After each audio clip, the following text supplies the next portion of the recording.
Good evening, everyone. Welcome to the January meeting of the Brent Knoll Parish Council. Can I wish you all a happy New Year? And to you. Thank you. I believe we have a couple of members of the public who want to address us before we commence the meeting. Again, just a reminder, as you're aware, we are on video and we post it on YouTube, so it is public. So I believe we have both Mr. Woodwards want to speak. Who wants to go first, Mark or James? Shall I go first? Okay, Mark, if you'd like to go first. Yeah, okay. So, yeah, my name is Mark Woodward. I live in 161 Brent Street, Brent Knoll. I am sort of the northerly neighbour of the applicant's late wife, mother, Red Ruse. And our property is serviced by a shared driveway. We have an access over that driveway to allow us to put our car in our garage. And I've raised an objection against this outline plan application on the grounds of the effect that it will have on the substandard driveway which we share, on the fact that there will be increased traffic movements during the construction phase, and that with the construction of a new access route 159 on the easterly side of the block, that will increase the traffic, which will be emptying out into Brent Street just by the pub, which is already a very busy little place. I've done a little bit of research about this, and I was unable to find any evidence that the applicant has obtained full planning permission for the turning circle as a historic matter, because I know that was changed just some time ago, and it would be useful if the parish council could take that into account, that the location of the proposed dwelling may be on agricultural land. Thank you. James Woodward. I live at 157 Brent Street, and I believe all of my objections have been circulated to all of you. One further thing to that is actually in respect to the a previous planning application that was made related to the turning circle. I think it was about 20 years ago now, that it was actually refused, and it was on agricultural land at that time. The orchard itself, I believe, also is part of agricultural land, not part of the residential property or plot that 159 sits on. Okay, thank you very much. Any other comments that you want to make before we go into that? Well, my short comments are on the website, for everybody to read. It's very straightforward and very simple and very short. Okay, thank you very much. Right, members, if we start the meeting, the formal part, and just a reminder to members of the public, once we're in the formal part, then obviously we can't take comments from the floor, but by all means, sorry, I was just saying, we can't take further comments from the floor during the meeting itself, but you're absolutely welcome to stay for the deliberation that members will have on the application. At the end of the meeting, that is.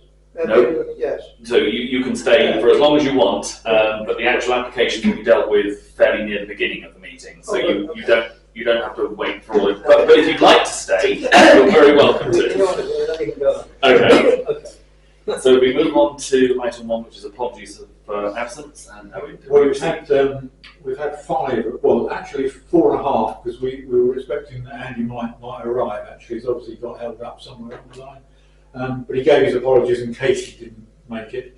Melina, on the grounds of long-term critical illness, which she gave us at the last meeting and which we've accepted as a long-term apology. Jonathan Rees obviously is tied up with his business at this time of the year in January, being an accountant. So that's probably okay there. Malcolm has unfortunately got some illness, he's got chest infection. So, and John Matthews has sent an apology. Okay, our members happy that we accept those apologies. Thank you. Are there any declarations of interests that we need to do? And just I'll kick off from the start as normal, which is my normal declaration in terms of member of Somerset Council. I didn't think there's anything for the parish hall, but as a trustee of the hall, and also just a reminder of the dispensation I have in terms of my shareholding for the shop. Colin. Sure. Trustee of the parish hall, shareholder of the shop, and also the first planning application. Okay. And that's as a near neighbour. Yes. Yeah. Okay. Okay. Thank you very much. So that then brings us on to the minutes of the meeting that was held on the 4th of December, which you all had circulated before the meeting. Are there any amendments to that, or is someone able to propose those as a true and accurate record of that meeting? Propose a true and accurate. Second. All those in favour are signed as such. That's unanimous.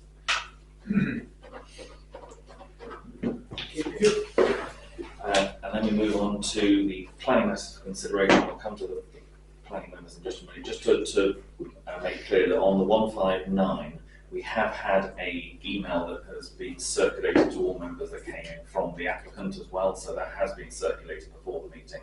So members are aware that they've had that. Who wants to go first? Colin, do you want to? I need to leave. Absolutely, thank you, Charlie.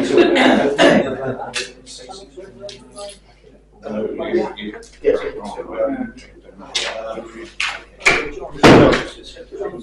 Colin first. Yeah, okay, Colin. Yes, thank you. We can't show our stuff on the ceiling, so I hope that you all managed to have a look at it on the website, this particular application. What can do, Colin, is if you want to see the plan, you can turn them around on the laptop and then at least members will be able Not to sure they're necessarily, but Okay. essentially, is everyone happy with the location where this is? It's the narrow road or track which is opposite to the green cottage that's just been restored, a little cottage that's been restored as I think the lady that runs the dancing lives there, doesn't she? And then the red cow is just a further property down, and this property is surrounded by smaller cottage properties. So, and the thing to be aware of in this particular location, I think, is that the road is particularly, it seems to narrow there quite significantly. What they're proposing to do is they want they want outline planning consent for the construction of a dwelling to the rear of the property. And I understand that they propose to knock through a very old wall where that gate is there and construct a driveway that would take you down to the new property. So it's outline approval only. I've looked at the Axboo Drainage Board, highways, that sort of thing. There's no particular comments from them except that they're not refusing it. They're saying that certain things will have to be put in place. But the interesting thing is that there are 6 interested parties who have registered their concerns. They're all very much along the same lines. I have read them. I have copies of them here if you want to see them, and I trust that you have also had a look at them. But from my own point of view, one in particular probably is the most important one. And I'd like to read from it to make sure we get it right. The site plan shows the proposed new house located on land that is outside of the development boundary for the village of Brent Knoll and on open countryside.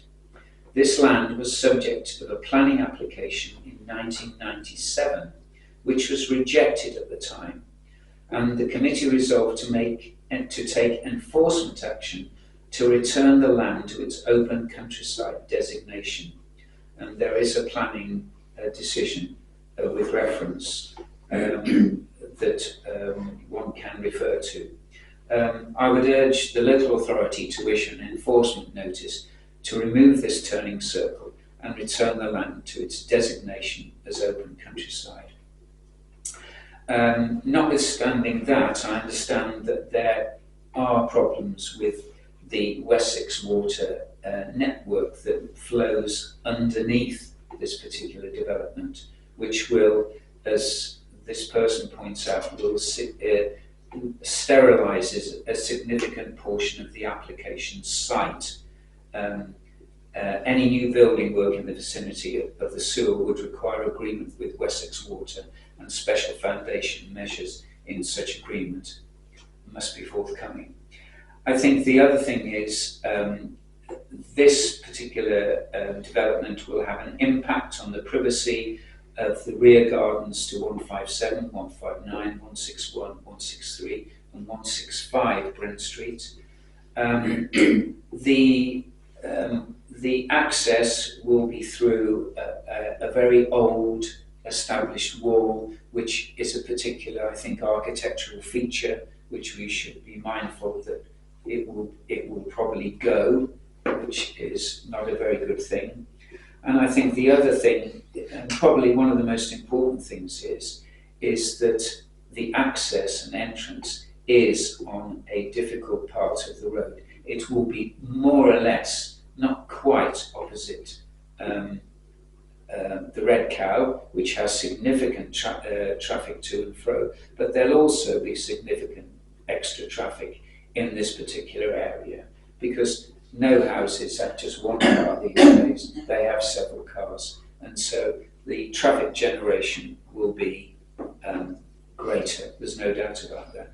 So all in all, my feeling is that I must reject this application based on those points, and I'll leave it for you to make your own decisions based on what I have said and what you have also obviously seen when you've looked at the website. Okay. Any other comments or questions from members? David? Colin mentions a lot of very good points. The only thing I'd say to what Colin said was the new house is being served by the old drive, and the old house is being made, a new drive is being made it through that wall to the old house, and this is going through as a self-build, which is the government's new great scheme, which Bob could probably tell us a bit more, and that does allow building where it's not the development boundary, but right next, butting up to it, I believe. Yeah, That's right. I mean, certainly that's true. I mean, in terms of self-build, you can build adjacent to the development boundary, not only within it. But again, it has to be the applicant who is doing the building themselves and involved in the design, and obviously this being outlined. Is, correct if I'm wrong, Bob, is that a planning objection? Is that a legitimate planning objection?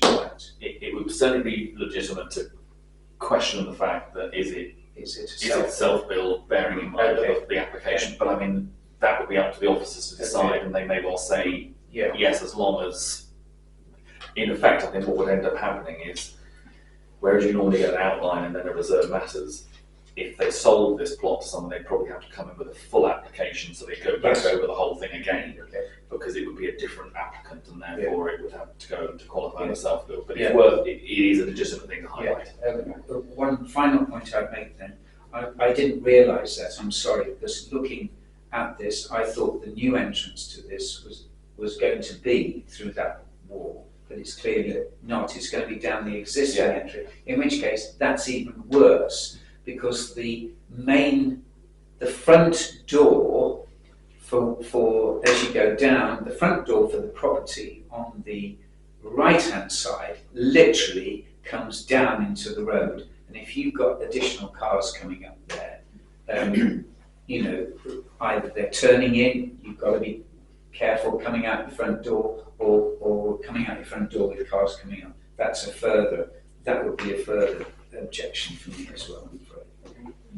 So, no, that's fine. Okay. No, I completely agree with what Colin says. I think there's way too much going against it. It should be rejected on the ground. And also, there's usually quite a lot of cars parked right down through there. It's chock-a-block and narrow. And taking into account the privacy of the existing neighbours, I think we should reject it. Okay. So just to, I've been making sort of notes as we go through. So the issues that have been raised is concern because it is outside the development boundary and the issue about whether it is a full self-build. The question that's been raised about the land as to whether there is outstanding enforcement on the land relating to the fact that it's agricultural rather than part of the domestic curtilage of the property. Yeah. That there are concerns about the sewer that runs through the site and the impact that would have on the developability of the site. Mm-hmm. The impact on the privacy of neighbours by the additional property being built behind the existing property. The change of character and the street scene with the removal of the historic wall at the front, the creation of an additional access onto Brent Street in a narrow section near the Red Cow and the volume of traffic that is in that area, yeah. And the increase in traffic by having 2 dwellings rather than 1. Yeah.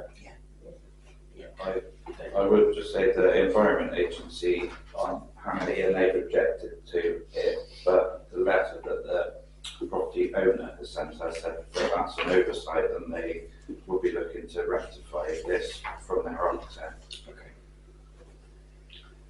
So I'll pick up on all of those points. Because it's in that particular. Do you want that particular letter?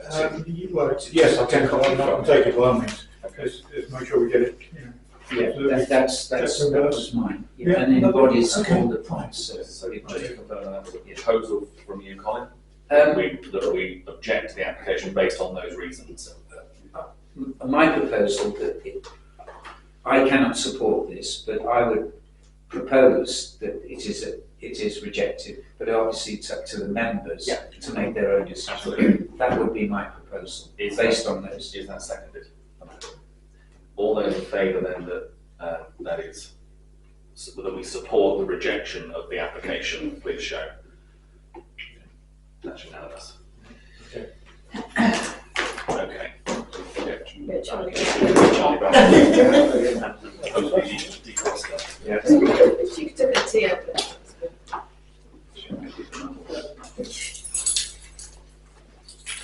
All right.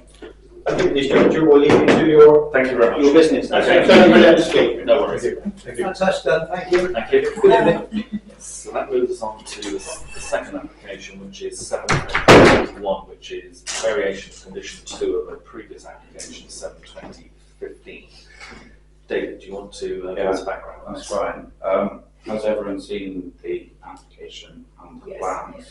Yeah. Basically an overview. I think it's quite straightforward in my mind, but shout if you don't think so.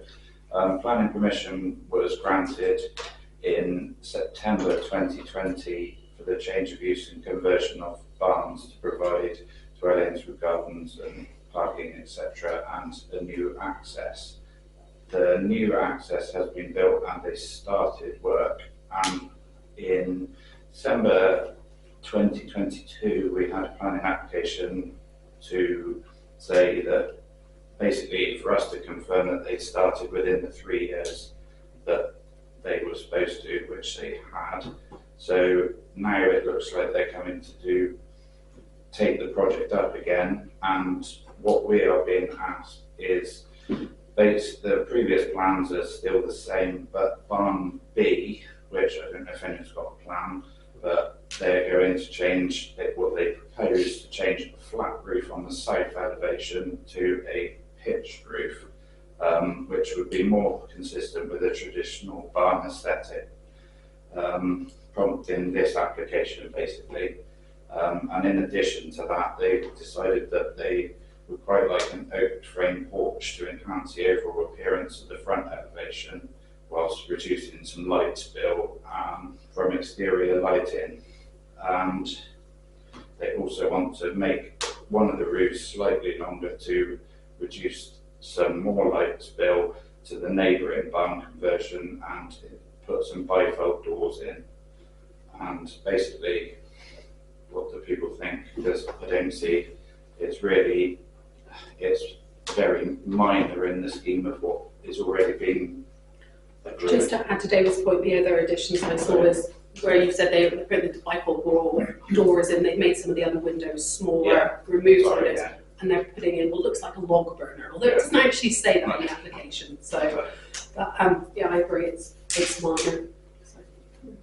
Any other comments or Well, questions? just seeing as they've already got permission, it's like David said, it's fairly It's not minor. really so- going to, it's not really going to affect anyone. No, it is not. Anything they've already got permission for. Yeah. Okay, in which case I'm looking for a proposal.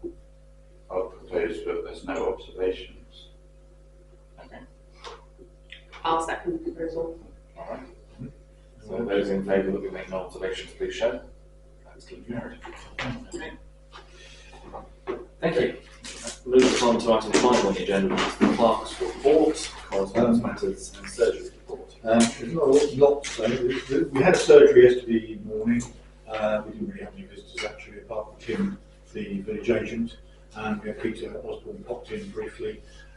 He had a slight concern that I don't even remember, there were some runners from Bass who ran through the village, and they've left some little spiky sort of markers, I think it is, in one or two places. So I said I'd contact them and ask them if they can make sure they remove those, not only now, but also in future if they can, because they could be quite dangerous, so little sort of stick up things. That's all Peter raised actually, and as I say, we didn't have any other visitors at all, so we had just Bob and Tim. Okay, so that's basically that. Just a couple of things I wanted to mention on the clerks thing, just for you to think about. But one of the things I'm slightly concerned about is that the role I have is very scattergun, the hour-wise. It's all over the place. You know, sometimes it's Saturday morning, sometimes it's Sunday afternoon, sometimes it's Monday afternoon. And I've tried this before, and David and Colin and Bob, you know, we've tried before to try and structure a little bit more into a defined time. And I would like to try that again. I mean, because at the end of the day, it's beneficial to everybody, because it's beneficial to the council, because they actually know when I'm definitely going to be sat there with my telephone, but also it's beneficial to the public, because it can be publicised on the website. Any contact that can be made at these times. It's a bit like if we had a parish office, which some councils do now, it's open at certain times. And I'm never quite sure how that works or whether it works, but whatever. So I would like to give some consideration to that, but I'm not going to suggest anything now, but just think about it, and I'll try and put some proposals as time goes on. Can I just ask a question though? With regards to the calls you get now, is there kind of like a pattern you're seeing? So at the moment, when we come up with something, you may say Monday mornings, but that may work for nobody. I've had calls as late as 11 o'clock at night. And you've answered them? Yeah, well, I have, exactly. Because I just don't like leaving calls unanswered. So, but it would be nice if I could even put a message on the phone saying that, Clark is open these hours, It just makes, I think it makes everybody's life a bit easier, if you know. It's a more professional service. Yeah, I mean, basically, we tried it right at the beginning of 2019, when we had a new council then. We tried it, and it started off okay, but sort of deteriorated a bit over time. And then, of course, the shop came along, and then it was all open doors. So it was like telephone calls every hour.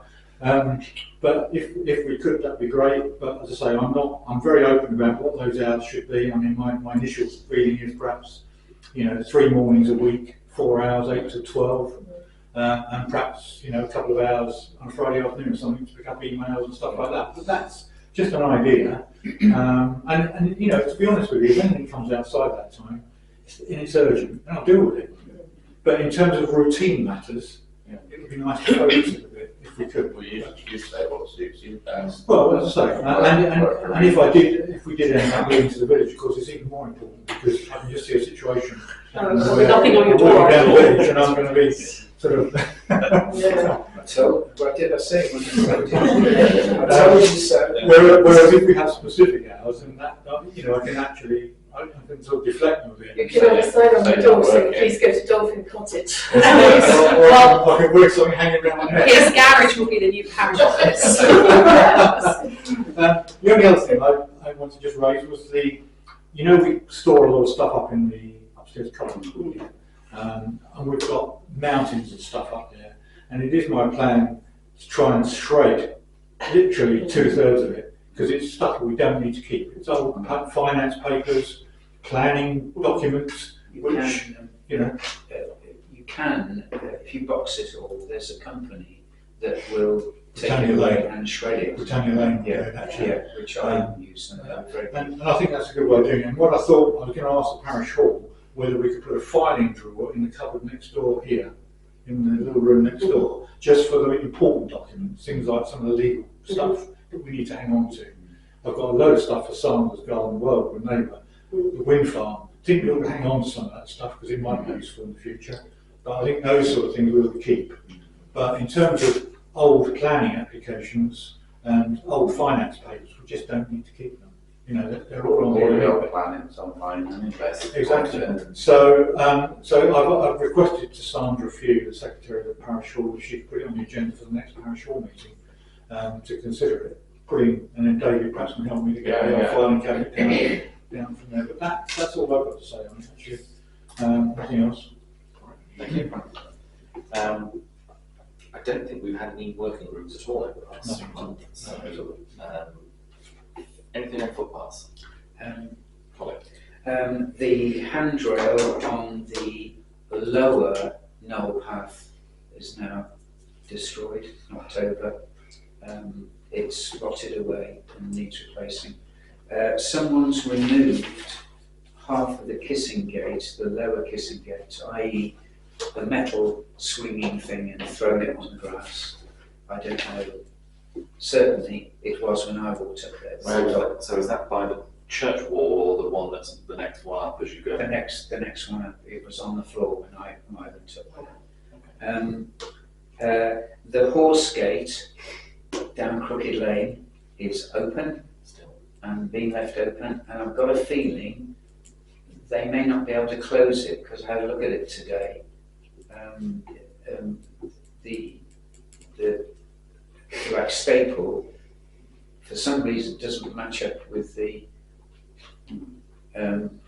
upright, so I think Axbury should have a look at that, because why they can't relock it afterwards, you know, I don't know. And the last thing is the grit bin at the top of Hill Lane is covered in brambles, and probably we should Buried. Yeah, we should, especially the winter now upon us. Summer's going to want to get some grit out of there. So those are little jobs. Just to say, I had a phone call from somebody which I said I would report at this meeting.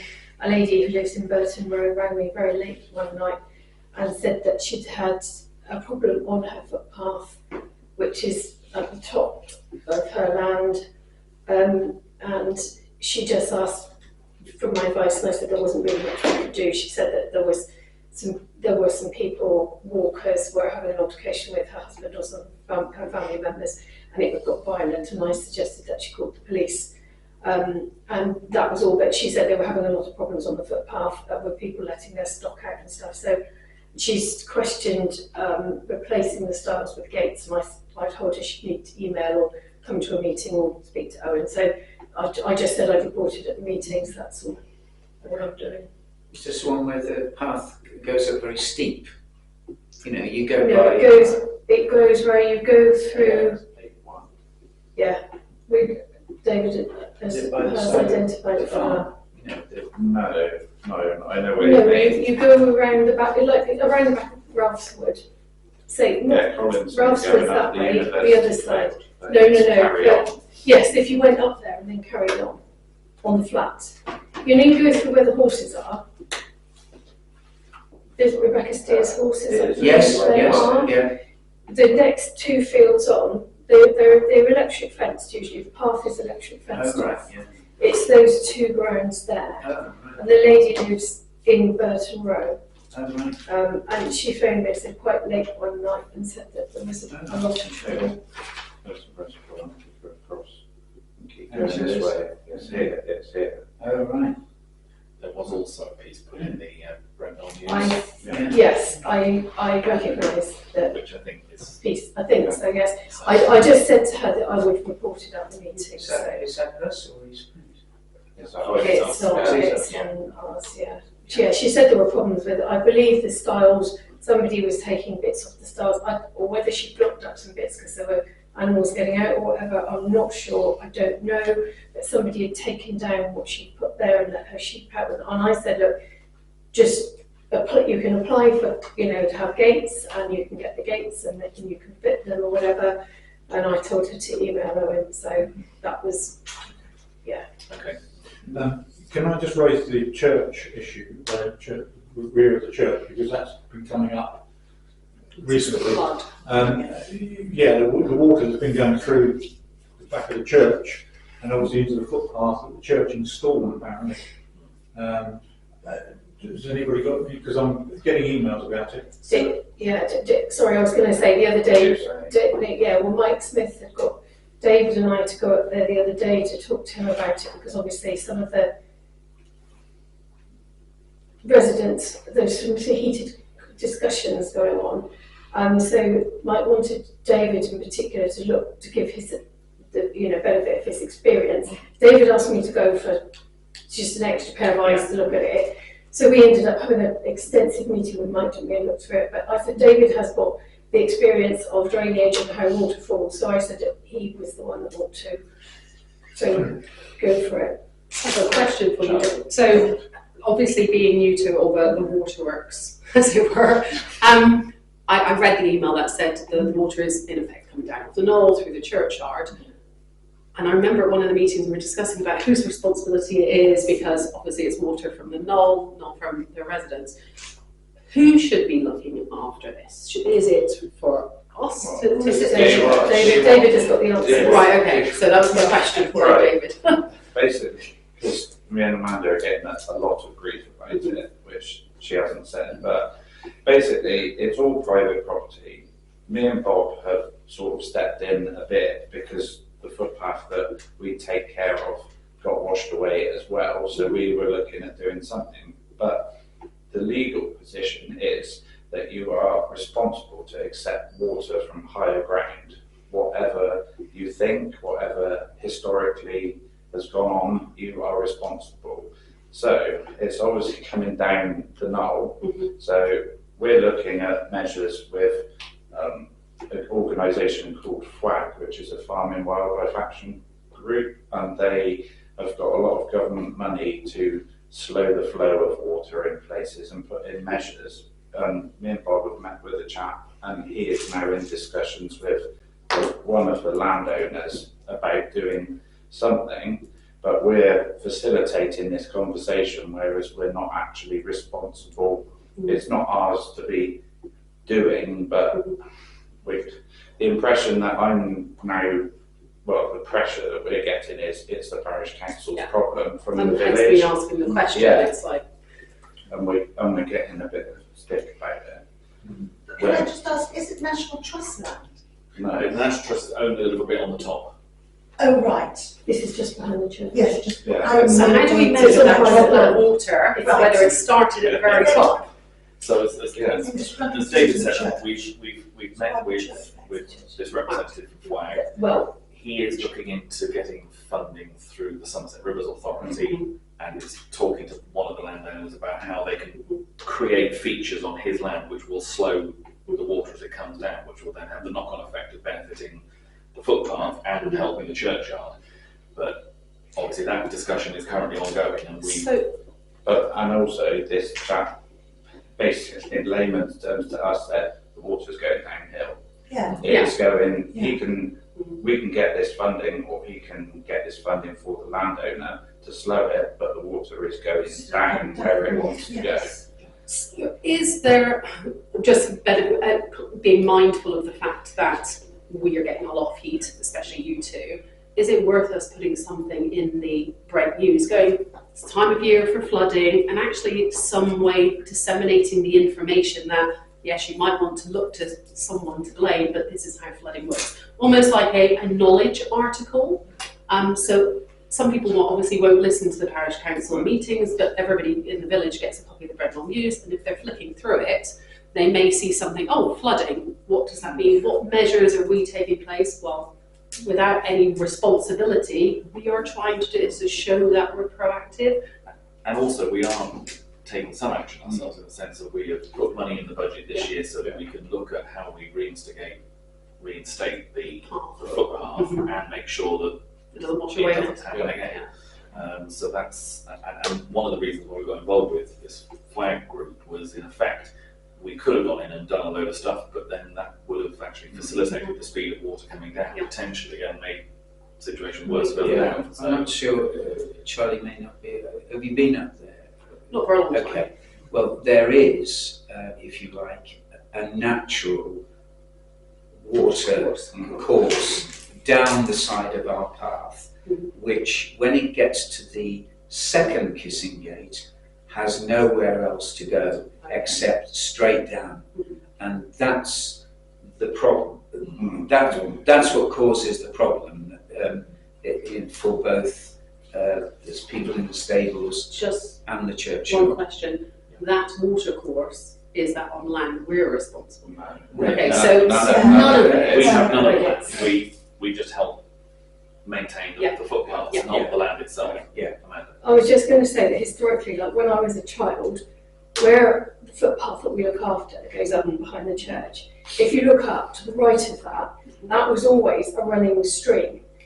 Over the years, that's got filled in, overgrown, whatever, and it hasn't been maintained. If that was cleaned out, which I believe is the intention long term, ideally that the would land cut owner. the water down, and it would not take so much to the churchyard. But there also used to be, where it's gone down through the churchyard now, is where it always used to, I said when I was young, flow down through the middle of the churchyard. Yeah, there was a deep ditch, which 3 or 4 vicars ago was filled in. So the water course was actually filled in, that was there, and it's finding exactly where it went, which unfortunately is where they've just spent a considerable amount of money on putting a new path in, and it's just found the exact place that it used to go down that path.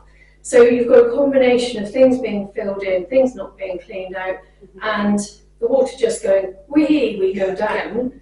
There is also another issue with that path, that there is a lot of the heated discussions have been going on partly because there was a lot of money spent on this path, and it's been said that the architect so-called thought the parish council were going to alleviate the floodwater before they built this path. Well, I don't know why they thought that, but I'm just a little bit mindful that whatever we do going forward, well, I wouldn't like the church to then think, oh good, the parish council have done something, so that's going to sort our problem out, because I still think that the church need to do something to take any water away, because they've still got springs and stuff coming up all over that top part of the churchyard, which David and I looked the other day, and it's coming up out of the hill everywhere, even in the churchyard, and we said to Mike, the church warden, that he probably needs to sort of construct some sort of drainage channel, which would be totally independent of anything that we are going to do on our footpath. You almost want to turn around to him and say, assume we're doing nothing. Exactly, because we don't want to be responsible for the churchyard water. And there are gravestones going over as well because of the amount of water there. It's quite bad. Listening to all this, I can understand that people don't want water, but my question would be is, where's this water going to go?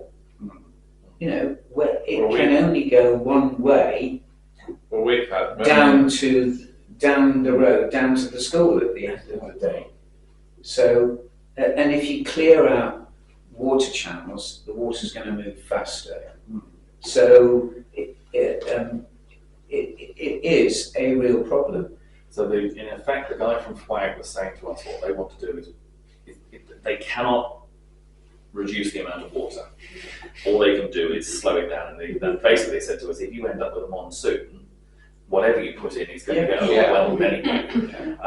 But what they will aim to do is create ponds and things that will hold the water, and then it will cascade onto the next bit. So he also made the sort of comment that in the wooded area higher up the knoll, they want to in effect go in there and do what a beaver would do, which is take that from the trees, or use those to slow it down. we'll do some planting and hedging, so that will be sucking up water as well. So there's a number of things they want to do on the land, but it will never do away with the water, but it can just slow it. That's the thing that people got to realise, and what I was always taught when I started doing drainage, gravity will win. And when rain is coming downhill, whether people like it or not, the water is coming Unless down. anyone wants to start bottling it, because that to me is a total wasted commercial opportunity.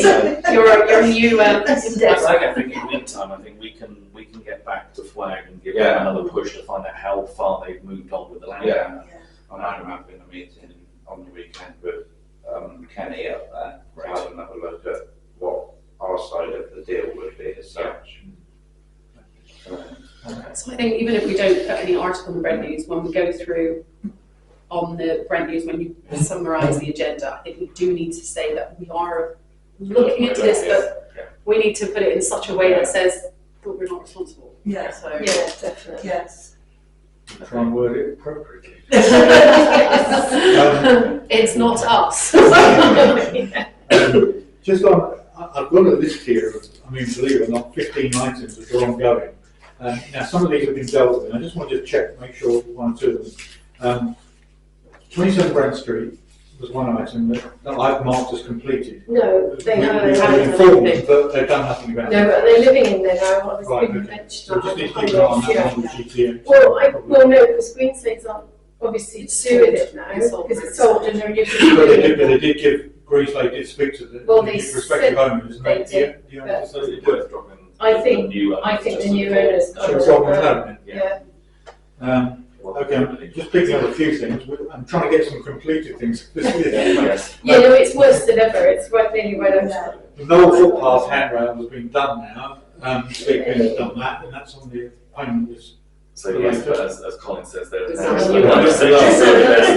So we're probably going to get Steve to do that then. Yeah, well, certainly the upper layer, upper one is very good, and the upper part of the lower one is very good. It's just that the lower part, The lower one. The lower part, so make a note there that lower part to be investigated. It's lower than expected. And then there's a couple of other things which I know have completed. We've got Phillips doing the car park tarmac. They've done that. Yeah. haven't they? That's complete. That's what I'm doing. And the grass is coming up. And the grass is- Yeah. Where were those bulbs? Windy Ridge gate installation. That was another thing that was. This is a Chris East matter, which he's aware of. The gate but wins to replace the style. That's the style. Right, by window. The style's I've now got a on bit the confused with floor. these styles of gates, I must admit. Yeah, the style is now on the floor. I don't know what was. Because that's what we believed that the landowner already has the gates. Well, David, do you know about that? The style next to Windy I don't Ridge. think they have a gate. No, the handrail has been, the gate has been taken off. That's only post Christmas, because when we went up there between Christmas and New Year, it was in place. Probably hanging if it's easy. Well, I took that 24th of December. Oh, it might be back then, because as I say, it was in place when we went up who would have taken that off? 27th. Well, funny enough, a cyclist has been going up and down there. He wouldn't- Oh, that's why then, yeah, so they can get access to. Okay. The other one was the Knoll footpath being very overgrown, and there was going to be some contact with landowners to try to get. You said obviously sometime before March. The landowners are agreeable for me to go up and have a go at it, but it's just catching the ground conditions right. Yeah, that's fine. I think they're the main ones. Could I just ask one question on that one? Because we did ask from Chris East to get a couple of gates That's right. and a large Bristol gate. Has that been delivered He yet? hasn't been delivered. No. I've asked him It's to deliver it, but he hasn't done so yet. So you could add the little gate on for the. We could do it if you think It was the coming, that gates. was. Because Oh, is it? he's going because we did Paul Frost. Yeah. The little footpath gates. Yeah, everything was going Yeah. to So we roll asked in him, one drop. there was two smaller gates and one Bristol gate. Yeah, and I said to him, come out 2 Bristol gates, because I was going to do another one on again, because it was asked, but I don't know what we ordered. Okay, well, I'll go back to the email that Chris sent me. If we can chase Chris on that. Because he's not going to be around forever, is he? No, I don't think so. So, yeah, okay. I think that's probably the main issues off that list, but I'll try and keep this running list so if we can get a few things off it now and again. On the Windy Ridge one, it might be worth contacting the landowner, because my understanding was they had a gate. This is, no. I thought it was a bit beyond there that would be the other. Do you know what though? I think there are two gates in contention there, aren't there? That's Because where there's confusion. I think so, because originally, going back maybe a couple of years now, they were going to put a gate on the other end, Yes. on the reservoir end. That was discussed, wasn't it? Well, right at the far end, where Yes. you went to the little triangle there. Yes. Yeah. Yes. They were going to put a gate on that end, weren't they? Well, that didn't happen, but that style on that end is pretty precarious. I thought we had a spare gate anyway, which was going to be designated there. That's what I always thought. Yeah, because again, I thought the landowners there had said they'd been given the gate by Chris East and they Well, were going to do it I themselves. thought that something was said about that, but that has never happened. The one that, yeah, so we're talking a different landowner now, presumably, but where the Windy Ridge one is, what we call the Windy Ridge one, because it's on the corner of their house, Yes.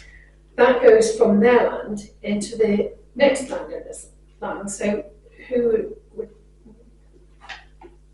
So what gates Answers on have we the got coming? I thought we had one coming for there. And well, that's we thought what we had Colin was coming saying. He for- thought that there was saying that we thought there was a a gate. spare gate anyway. Well, it might be worth contacting them and asking what they've done with the gate then, if they've had the gate at the other end. And the other gate which I might replace was the one near the Yeah, casino no, gate. to go across the Yeah. Yeah. Okay, well, I'll follow up then, also with Chris East and to see where we are there. Yeah, because that style where Windy Ridge is now on the floor. Yeah. Yeah. It's completely It has down been now, for isn't it? Yeah. ages. Okay, fair enough. Okay. Highways, is anyone? Yes. Jake. The top of Burton Road, opposite the Slighty Farm, that pavement. Well, they invented the one at East Brent. Yeah. But it's got worse. Yeah, the one at East Brent I was at the other night, and they said it was 8 years from the day they reported Oh, it to the day that's it got completed. Oh, So golly. I think It's it's the one I've got. Oh, right, okay. 7.5 years to go then, Jim. Yeah, that's okay. we can. It's over a We'll year, try I it. think. I'm sure it's over a year. We'll flag it up to highways again that it is. It is dangerous. Yes. I mean, it's falling. It's here at number 15. Right. Why have you not completed?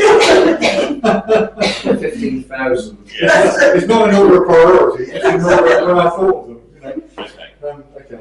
Anything else on? Yes. block drains on May 38 opposite Ollie's. Has anyone noticed? Yes. Every time we get rain, it was the other day, it was crossing both carriageways, which is quite impressive. Well, yeah, there are block chains up Hill Lane as well. Adjacent to Tony Hill's Okay. house. So it's A38 opposite the A38, yeah. and Hill Lane by the entrance for Cotswold.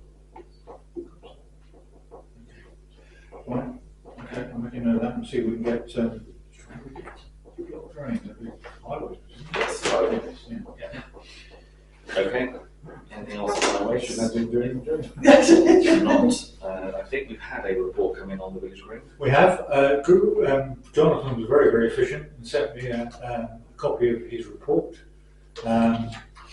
He says here, the narrative of green condition boundaries seems satisfactory from inspection, apart from the fence where the tree fell down in the storm. So we know, and he sent a picture of that. Oh, right. The grass was long, but it's unusually warm. December was wet on inspection, so I guess you'd expect this time of year. Seating and picnic areas seemed acceptable and was being used on the visits I made, and no rubbish outside of the bins. On the question of bins, I think Amanda, you raised a question of having a bin on the green, didn't you? Well, a better green, more better bin. like the one on the green always seems to be full up and overflowing. And when I've said to you, I've taken rubbish home before now because you couldn't get it in there, but I think that we need one kind of in this area because people playing on the mugger don't want to walk over there, and obviously now we've got the shop there. I don't know what the situation is with the bin by the shop or try and put a shop. But then we don't want wasps going Yeah. around it, or mice Yeah. or rats or Right. anything like that. So it's in front of the parish hall. Yes, isn't yeah, it is. Yeah. it? So Is That that? may need relocating, mightn't it? Yeah, that's what I was Obviously- going to say. Would that be better to relocate it? yeah. Well, if you think about the users of it, they're not going to come past Parish Hall. They're going to go into the shop, Yeah. either getting their cars or walk up the knoll. So it's unlikely they'll come back this way. Try for a recycling. Yeah, resite that in. And, Just going to plug my laptop in. yeah. I don't want to delay it, but is it worth looking at that at the same time as we're looking about where we're putting the benches? Mm. We're going to review that. Probably I think the weather's not going to. do the whole do the whole thing in one Yeah. go. Okay, Mm. so we can put that down, that we're due to review the installation of the benches on that area in front of the shop at that point, work out where we resite. March, eh? So probably, Feng shui it. yes. Okay. Okay, was that the? That was the extent of Jonathan. Car park area was also tidy on inspection, and the toilet block was clean on every time he inspected it, so that's good news. Okay. I suppose I could say about the green, the tree. Yes. There's the other tree that's unsafe, next to the tree that fell, because it broke the top out and went in the wind, all its root mass moved, so I said to Bob, I think Jason's going to take it out. He's happy to take it out for the wood, so. I'm always happy that we get that done. Yeah. Jason, Okay. 3. Where is the tree? In the centre green? Do you know where the other tree fell down? Yes. Next to it. Oh, okay. Between Mr. Slocum's and where the tree fell down. Okay. So, I must admit, David and Jason were very swift to Yes. do I it. know. So yes, I think we'll give our thanks to David and pass on to Jason, Yeah. because that was dealt with Yeah. very quickly. So that's, I'll put a fence rail back when we've had the other one out as well, because then it'll be right. Sorry. Talking about trees then, I've forgotten that. On the Windy Ridge path, which is Mr. and Mrs. Allsop's path really, there is a tree that's down across partly across the path, which could do with sawing up and making path easier. Don't know if they could be asked whether they could. we asked them when When we we mentioned yeah, the that's other it. thing. Please. Yes, Okay. excellent. Okay, staffing audit group haven't met, building working group, no. Policy introduction and updates. Nothing this month. Okay. A quick update on one or two other things from Somerset. Just to let you know that this January, Somerset has started going out and talking to landowners, calling on what's called a call for sites for the new local plan across Somerset. So in fact, asking any landowners if they've got any land they'd like to build on or put houses on, economic development stuff. So that will be coming out to landowners across the county. So following that, there will be obviously public consultation, and eventually there will be a Somerset-wide local plan that will replace the current Sedgemoor local plan in this area. There's a fostering campaign again being run by the county because we are very short of foster carers. Currently, you may have seen that there's actually a TV advert that's on ITV and Sky, which Somerset have put out there. It's obviously better for the kids themselves, but also financially for the council, it makes a massive difference if kids are fostered rather than going into to institutional care. So that's something they're working on. Anyone who may be going into Bridgewater and the Eastover area, you'll remember the government gave about £20 million to Bridgewater for one of these levelling up schemes. The plan was Eastover was going to be made one way in the short term while the work was being done. Unfortunately, they found all the statutory undertakers bits and pieces under the road aren't where they thought they were, which sounds familiar to some of the jobs that we've had around here. So now the road's got to be completely closed. So obviously the Eastover traders are less than impressed, and there will be a lot of congestion around the area. So it's something to just bear in mind if you do go into to Bridgewater. Can you tell me which is Eastover? So Eastover is if you come down the high street in the pedestrian area, you then cross over the bridge, Yes. and that road that goes from there down to where the new hotel was built. Oh, yes. That's Okay. Eastover. Oh, right. Thank you. Also, you will probably have something, I think, being potentially circulated by the clerk, if it hasn't already happened. The Boundary Commission, you remember I've mentioned to you, are going to be looking at the wards within Somerset Council. It looks like there is now an agreement that the number of councillors will reduce from 110 to 96. They are also putting together an initial plan from Somerset as to which parishes will go in which wards. The hope is to go back to single-member wards rather than multi-member wards. The current proposal that is likely to be on the table, subject to it going to a committee next week at Somerset, is that in this particular area, the Somerset seat will follow the same boundaries as the new parish. So it will be Brent Knoll, East Brent, Lyncham, Barrow and Breen. The other bits that are currently in my patch, which is the areas of, where are we talking about, Badgeworth, Weir, Chapel Allerton and Compton Bishop, they will be moving to go with Axbridge and Mark to form another seat. And the bits of Burnham Without, which is Edithmead, Watchfield, and the bits, the built-up bits on the edge of Burnham, they're going in with East Huntsville and a lump of Burnham and Highbridge. So that's the initial proposals. That will then go to the Boundary Commission. They'll look at it and they'll come up with their own plan, which may or may not reflect what Somerset came up with in the first place. And in the summer of this year, that will then come out for public consultation, so that the idea is that the new boundaries will be in place before the next set of elections in 2027, which is the same time as we have our parish elections. On the money front at county, we had a scrutiny meeting the day before yesterday. The budget this year, we're currently within budget, but that is based, obviously, as I've mentioned to you before, on us planning to use £38 million of reserves and selling off assets to the tune of about 40 million and using the capital receipts. The plan at the moment is instead of using £38 million worth of reserves, we're only going to have to use 30 million of reserves. So it's within the budget that we've set, but of course it's not as sustainable going forward. The new structure in terms of staffing should be in place from the 1st of April, but the redundancies are still being talked through at the moment. So that will have an impact, but it still won't solve the issues at that stage. And currently the government still hasn't confirmed that we can use the capital receipts for holding up our budget. They've sort of given a nod and a wink saying they should be doing it, and we expected to have it when the budget was being set earlier in the year. It's still not come through. If they come through and say we can't, then we hit the Section 114 notice immediately, because we're banking on the fact of using that money. And is that the decision of previous government or current So government? the previous government had discussions saying, yes, we're minded to allow you to do it. But it's now for the new government to decide whether they're prepared to allow it to carry on. So that's the sort of current place at Somerset. Any comments or questions? Nothing for a meeting.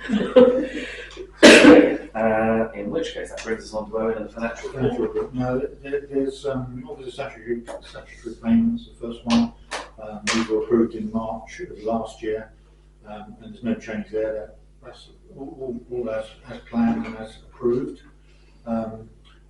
So I just need you to confirm that you're happy to carry with Can I that. just ask one question on that? Does that now include the regular payment that we make for the toilet block? It doesn't. No, it doesn't. The standing order that we've got for the toilet block, of course, is a new standing order, so it wasn't approved last year. So we paid it in December, and obviously we shall review it again in March when it comes up for the statutory payments again. Okay.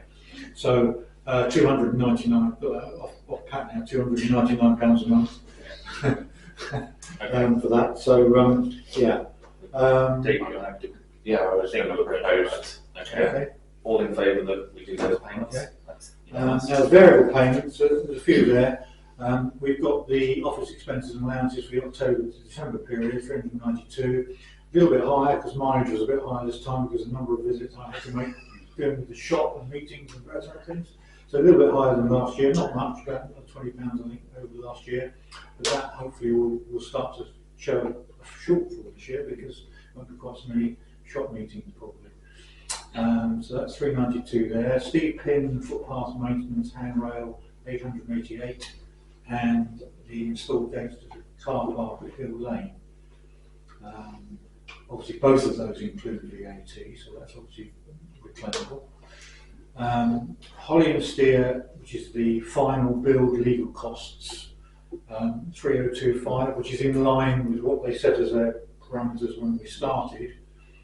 And then we had this additional fee, 993, which was for the deed of variation to change the use of the building to a shop. We paid £1,000, of course, to the county for doing their work. I've got to check with Charles Fleming that the £1,000 was actually utilised with the county, and that he can show us an invoice from the county for that cost. Because if there wasn't, then there's a bit of a refund, I would have thought. There's an outstanding training invoice. I don't quite know where this one got lost in the ether, but when Aid did a playground inspection online thing about a year ago, for some reason we never paid the invoice. So that's a self one actually. And then Decision Power, which is our website manager, £630, that's their usual, which again has got reclaimable VAT contained within it as well. That's So what their annual fee for maintenance. yeah, that's maintenance of the website, and there's one or two domain things. So they're the variable payments. It's just a quick question, but the Holly and Steer fees, that's not generally within our budget, as it were. Are those costs set aside for somewhere? Well, they're in the shop. They were in the shop building budget, of course. Right. And in a minute, I'll take you through what the shop building budget looks like at the end of the time, including those fees. Okay. So yes, it was definitely included. Thank you. The problem I've had now is I've had to merge two budgets, the build budget and the normal budget. I've had to merge them together because when it comes to the auditor in March, they won't accept two lots of budget, two lots of finance. So I spent the last few weeks trying to get them merged together, so it makes it easier reading, which I'll demonstrate in a few moments. Okay. But yeah. Is there a proposal that we pay these? Charlie, thank you. Second amendment. All those in favour, please show. That can be Thank you very much. Just in terms of ongoing matters on finance, the build budget actually makes, I think, some very good reading, actually, because it shows that we work within our budgets. If you just pass me this, Jane. And shows that I think at the end of the day we've got a small deficit of £1,000. What do you think? We started off with a budget of 270. You know, it's a pretty close run thing, really. So that deficit is effectively that 900 and whatever for the change of use thing. You could say that. Swings and roundabouts. You could say that. Have we reclaimed all the All the VAT has come back. Yay. Every single penny. Which delights me because that was my biggest worry at the start of the year, was whether we're going to get all this VAT back within the prescribed period. And we did have one little hiccup halfway through the year when they queried these big amounts that I was claiming and wanted to know a bit more about exactly what we were doing in Brent Knoll. And I did endeavour to explain to them the issue, and they seemed satisfied with my explanation. So if you look at the income, all the income that we received during the whole project, we had obviously the loan was income effectively, the Section 14 credits from the shop, the VAT reclaims, we had door closures credit because what happened was the shop put auto doors in and gave us gave a donation towards that. Private donation for external electricity supply, and then obviously we had the BKN donation to the telephone kiosk. All of that totaled up to 240,000. And then our expenditure costs were obviously the building contract being the large one, the VAT on the contract, the toilet hire, the kiosk transfer, the electrical work for the outside supplier switching, Paul Martin's project management fee, the legal fees of Holly and Steer, and our financial consultants, and all that came to 292,000. Not really necessarily appropriate to the final budgets, but just because you mentioned electrical, when I walked past the shop before Christmas, the kind of the electrical unit has a wire coming out of it, and the electrical unit kind of shut over the top of it. And to me, it looks like they've not cut a hole in the box. So can we just check I that? think that's just the lights on the. Is that the Christmas tree? Yeah. Oh, okay. So that's just it. So it clips down onto it and locks it Right, shut. okay. Yeah, but the wire does come out. Yeah, it just kind of, it looks like, you know, someone had shut a cable in, and it's like, that's not a permanent thing, is No. it? So That's the Christmas lights. right, okay. If you were to look at these, the income and expenditure, you'd say, well, okay, we've got 214, but we spent 292 out. So we've had to take account of the reserves that we've allocated to it, because if we hadn't had the reserves, the numbers wouldn't have balanced. So we had still funding of 36,000. We had an unused PWLD reserve from the previous year of 11,646, and then the current year allocated shop budget, which we put into our normal budget. And so all of that totaled 50,000. So if you look at the summary, our receipts are 240, our expenditure of 292, our reserves are 50, and that left us with a balancing account of minus 1036, which is pretty close to where. And of course, we've also got to put into reserves 5,657 for retention for the fee that we're holding back.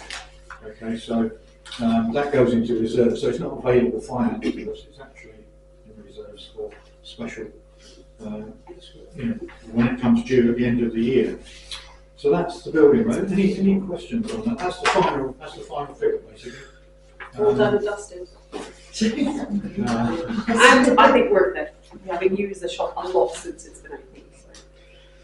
So. I know we have said this, but I know women just put in a shitload of work. So Yeah. Well, they are, and it's been very easy to just get out of control. We haven't had some. it has been challenging, but I've learned a lot from it as well, which is amazing. Considering, and I, to be honest, I've consulted on quite a few occasions with other clerks, other councils.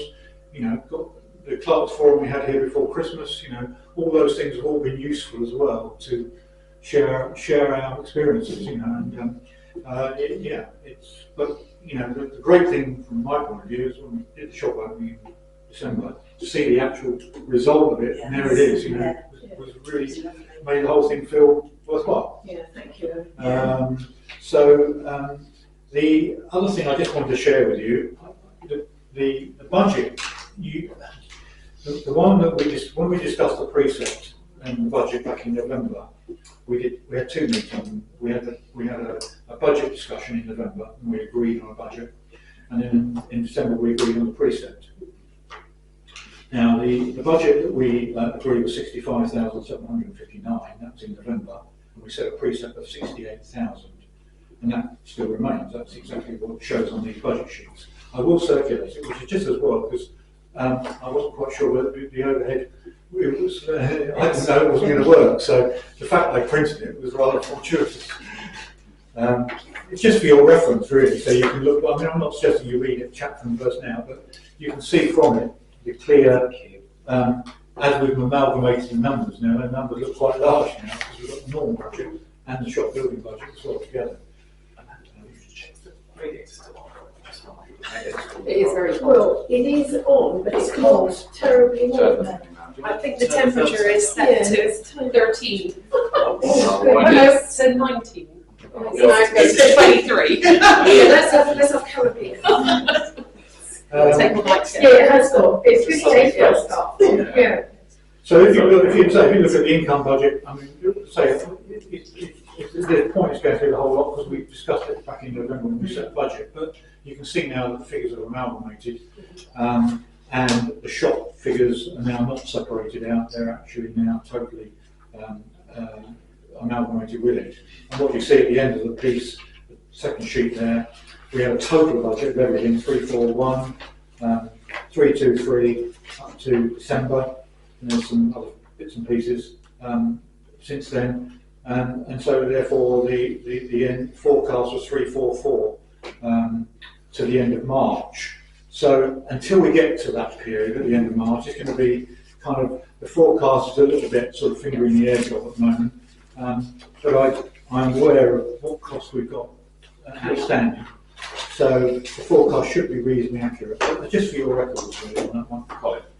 Are Steve Pinn's costs in here? They're in as the well? forecast, but they're not actually in the actuals because, of course, that's come today. So they will obviously come under the January payments, so that they will go into the forecasted figure, as indeed Holly and Steers will as well. Although, as you can see in the shop budget, Holly and Steers figures are included in that. So, but if you read through it and there's any questions you want to ask, you can always tap me an email or whatever. If there's something you're not too clear about.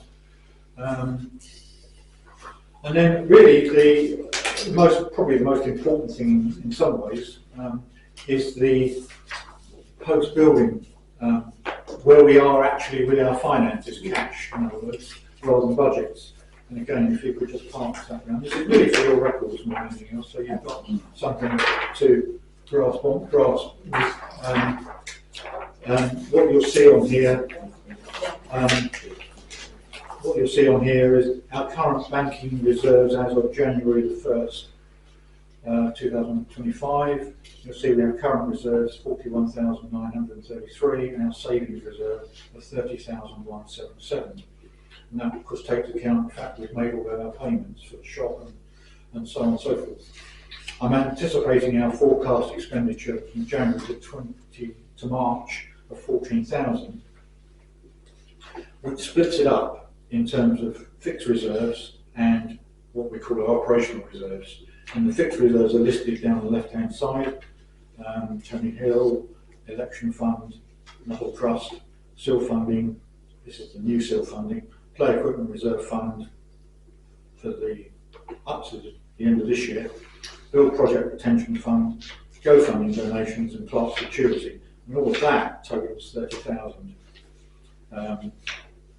Now, of that 30,000, the new play equipment, of course, is going to take a chunk of that, and so the reserves figure will drop significantly, but it won't change our operational funds. We'll still have the operational funds to live on. And again, if you just want to take these away, and the bank account from Scribe on page 2, that tallies with my figure. It says hopefully. Current figure 4193323, which is the figure I've got at the very top there. That comes off the Scribe, and the bank statement summary up to today, actually, in fact, it's actually to the 31st of December, also shows the same figures. So everything ties in, everything balances, and everything. In order to look at it, I think they find that it's all in order. And I hope they do when it comes to the external audit. But it's really more for your records than anything else, really, rather than detailed. So if there's anything you want to ask me, then just ping me an email or whatever, and I'll try and answer it once you've had a chance to look through it. Questions on that? So all those that are, sorry, on reserve listing, all those that are saying allocated are in that 17,000, which is going to. So our reserves are election fund, build project, and class. So there'll only be three statutory reserves in that until we get another grant or whatever might come along. Okay.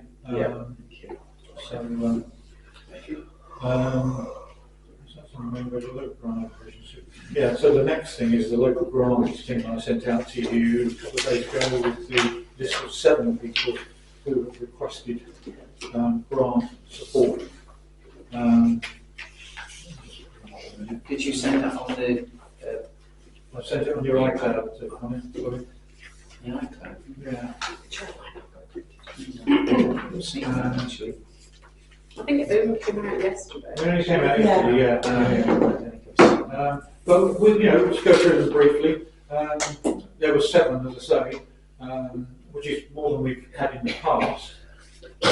Citizens Advice Somerset, none of these, incidentally, had any amounts attached to them. So nobody specifically asked for £200 or £50 or whatever. They were just open-ended. Citizens Somerset, Advice Somerset, which we've always given to in the past, they've now reorganised themselves into a slightly new format. We've got one from Re-Engage, who we've also granted previously. I think in the last 2 years we've granted to Re-Engage. This is a local organisation. I don't know who Re-Engage are. What do they do? They look after, they do support for people, elderly people living alone Oh, right. in the community. So they try and arrange sort of And that's together in our social area. events In our in our area. Yeah. Meet and Eat, a quite a long-standing one, I think. Rosemary Keel organises Meet and Eat. And there, they don't have their own bank accounts, which initially posed me a slight problem because that's one of the qualifications. You have to have an organisational bank account.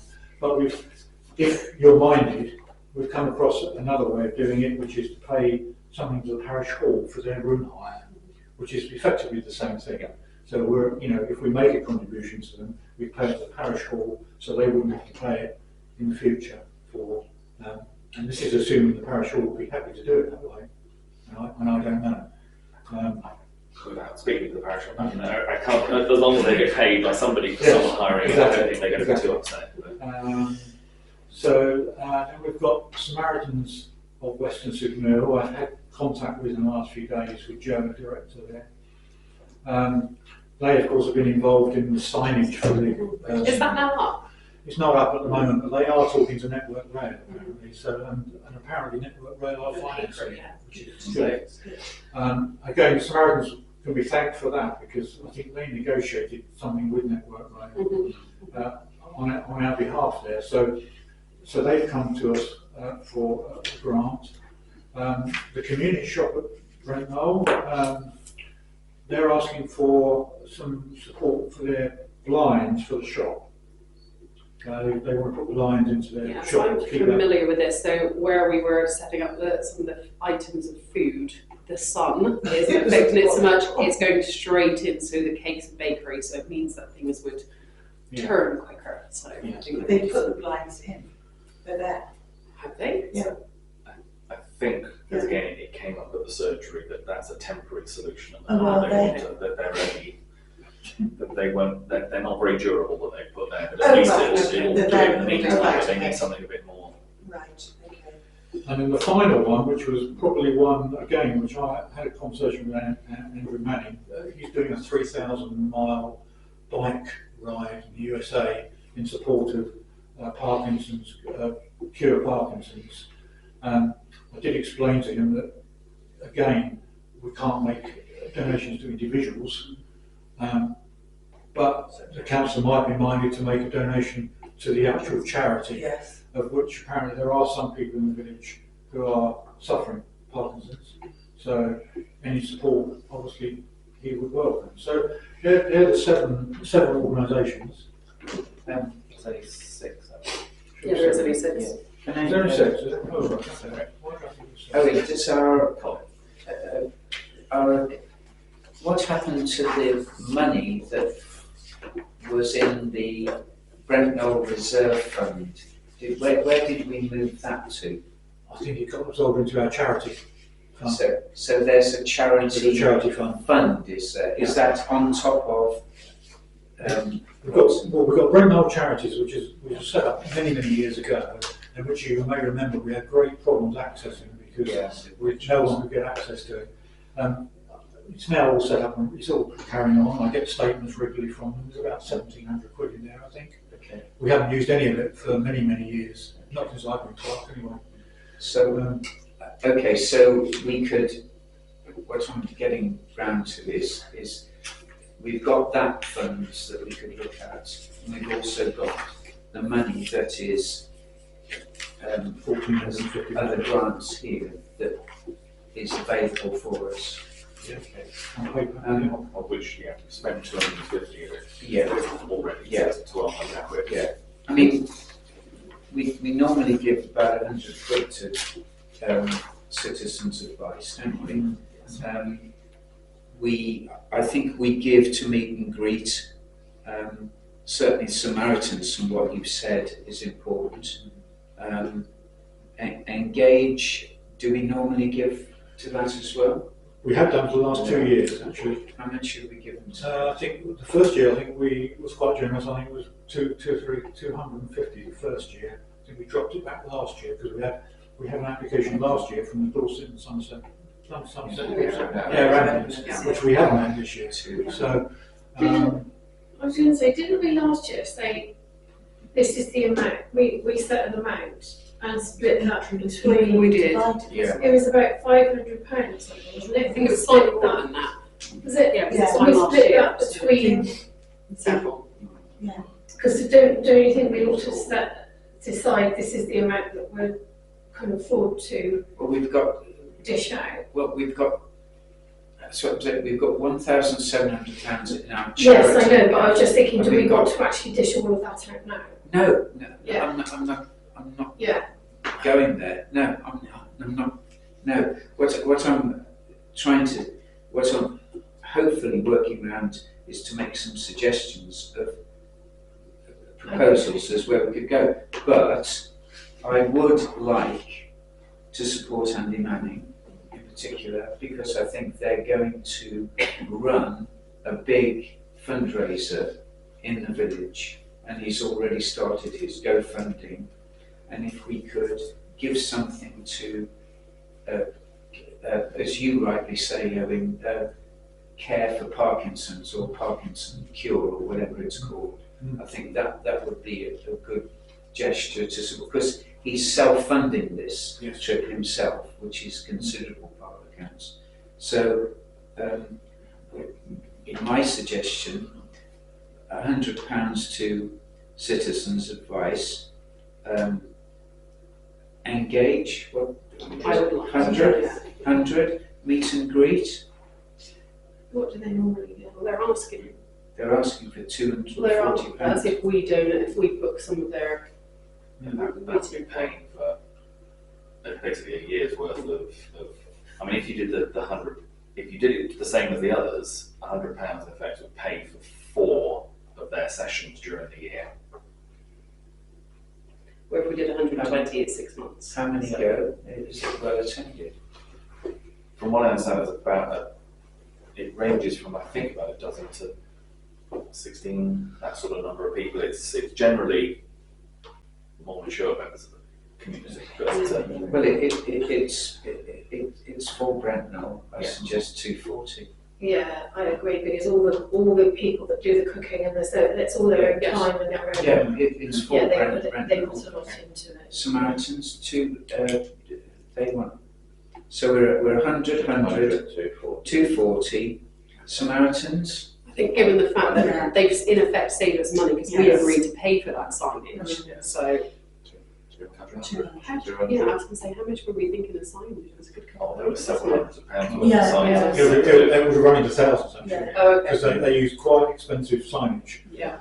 Because Network Rail won't accept any cheap stuff. Right. Well, I'm glad they're paying for it then. 250.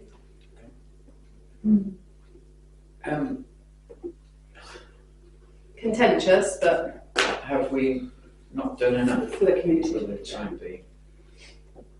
Yeah, I mean, you don't. I mean, in the first place, you're not obliged to use the whole Sorry. budget, Right. and it's entirely up to you. Well, we spent. Is it? I 500, was just going to say, are 700. we not supposed to be doing this for to go to actual charities? That's any So it's any organisation. organisation. Oh, okay. Right, fine. that has some involvement with the village in terms of other people who are Yeah. benefiting from it or are supporting So it. it's just a coincidence that the others are actual How much charities. are the Like, blinds what going do to you think cost? of it? I've no idea, Colin. I mean, all I know is that there are blinds up. I didn't realise they were temporary.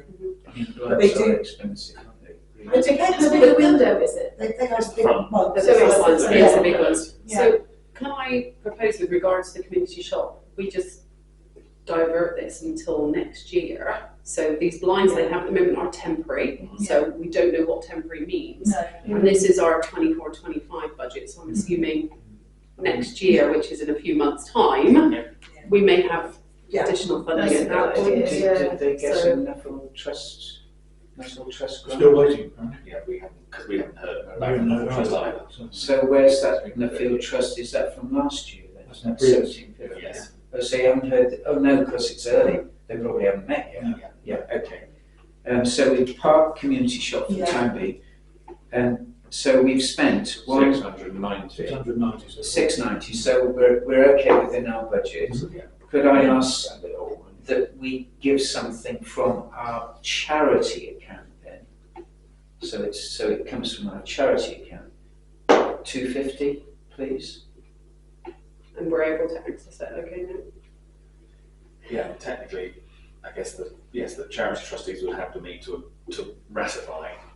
But yes, if we did 250, I mean, the problem with the charities account, without going into too much history, if it goes back over 100 years, these charities were set up for the poor of the village, so that at Easter and at Christmas there were little handouts given to people who were poor. That would take us really close to our £1,000, which is all we've got left. Yeah. That's why I'm suggesting keeps a bit of slack in case the shop wants something in the future.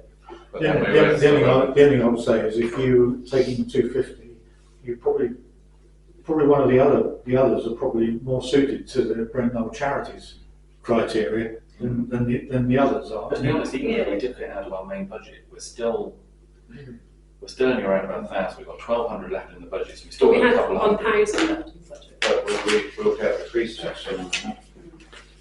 We should replenish that for Do the shop. you think then we should take it out of the charity account? Well, no, I'm just thinking that obviously the charity account has got some criteria attached to it. It's But it's meant to be very much specific to local people.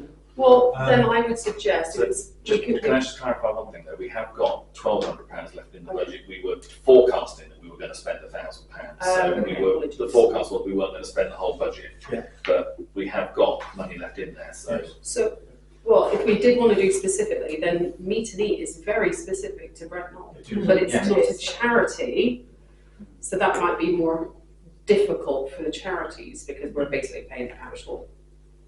Yeah, so it couldn't come out of the charities Yeah. account, is what you mean, yeah. again, technically it could. It does- it is benefiting. It's people of benefiting, Brent Knoll. yes, It doesn't exactly, actually yeah. And it's doing It it doesn't have to be charity. charity, It doesn't yes, have it's to- just. It used to be given to individual people. Then I would say swap them around. Could I make a suggestion that we look at the charities account Yeah. for the forthcoming year to see whether that account has any relevance to us Yeah. now, because it's such an old, established, but the Yeah. criteria has changed massively, isn't it? Yeah. And whether that should be absorbed or whatever, just because it's a more difficult account to manage, certainly. Well, let's take it out of the normal one then. So that would be 940. And we'll still be alright. Yeah. Because there's 1,200. It gives us a couple hundred quid to play with Yeah. between now and the end of April. Yeah. If we needed something urgent. Okay, my proposal then is £100 citizens advice, £100 engaged, Yeah. £240 meet and eat, Yeah. Samaritans £250. Yeah. Community shop, we're just going to park it for the time Yeah. being until we know more, and £250 for cure parking. Yes, okay. Not directly to Andy. No, this will be to the actual But charity. he can show it. He can show Yeah, it in exactly. his fundraising. Okay. Okay, So that's a proposal from Colin. Second. Second, Charlie. All those in favour? That's unanimous. Thank you for that. Thank you very much.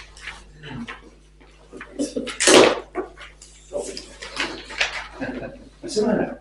Never gets on. So from rolling out grants, we've got dog bin collection challenges. Yeah, that was scary. So we'll take it out of the.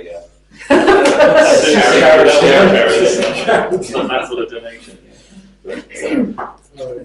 Owen, do you want to just? I sent you the sheet out which showed you what Somerset County sort of come up with.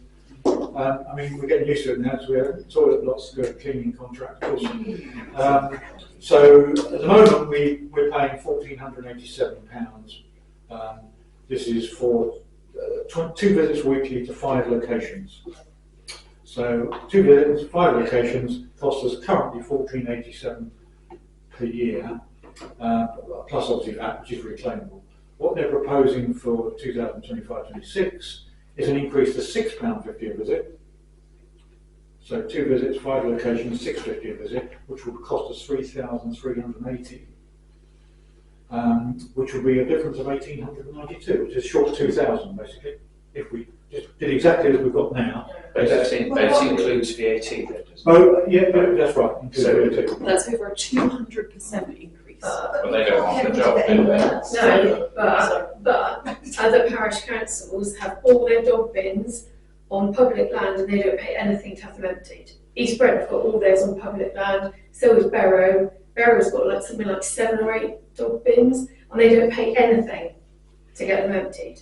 So who empties those then? The council. But because they're on public land, ours are all on private land, so I suggest we get rid of all of them and reinstall them on private land. It doesn't stop people from, the farmers are still, yes, the farmers are still going to foul, there's still dog money up and down the pavements. I would say- We've only got the village green. Well, I think we need to double check what's happening with these other parishes, because this was raised at East Brent the other night, and I don't understand why they're not being charged. Because it was Sedgemoor yes, because if Sedgemoor was the ones who originally introduced it, because it was the district councils that used to pick up the dog waste. Nothing to do with the Highways Authority, which was the county council. So the location of the bin was, which parish it was in, was the issue, not where it was. So there may well be a number of parishes that have been getting away with not paying. Like when people did pay for their green bins for that year. Yes. But Right, so can we might need to just check. Can we revisit then, so we all know the location of the 5 Yes. bins? So, So, Okay. Here on the top, Boggies Lane, so that is on a public footpath just off the pavement. Telephone Exchange, That is on the edge of the pavement. yeah. Church Okay. Lane outside of church, Yeah. And that's on the highway, Brent Street corner of Church Lane, Yeah. and Side Park. which again that's down by the footpath on the edge along the Brent verge. Street and corner. Right, what about? That's the one opposite the school. Which Oh, we yes, had of course, which we relocated. but again, that's on the verge, on the edge of the highway. Yes, exactly, so it's not on private. No, none of them, I don't think any of us. So it doesn't make any sense.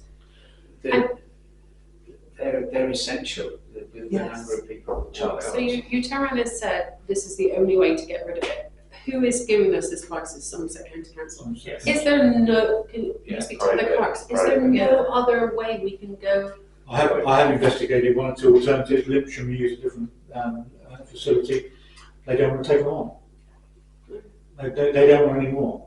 They're happy to carry on with Lipsham's, Yeah, but they're not happy to take on one from us. So, and I spoke to 1 or 2 others, and they said no, dog bin collections now are very hard to find suitable contractors for, because there's not a lot of money in it, you know. well, I don't know.